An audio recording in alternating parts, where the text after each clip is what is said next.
Mən elə Vətən müharibəsi dövründə bizim şəhərlərimiz, kəndlərimiz Ermənistan dövləti tərəfindən bombalananda demişdim ki, biz Azərbaycanlıyıq.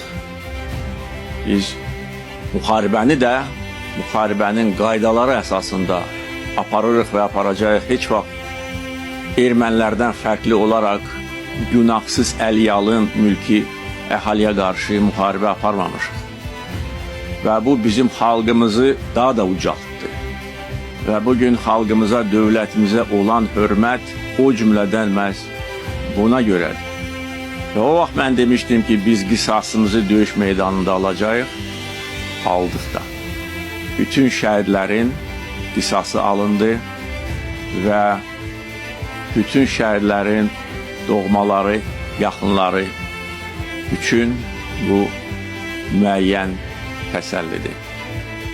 Allah bütün şəhidlərimizə rəhmət eləsin. Biz onların xatirəsini qəlbimizdə əbədi yaşadacağıq.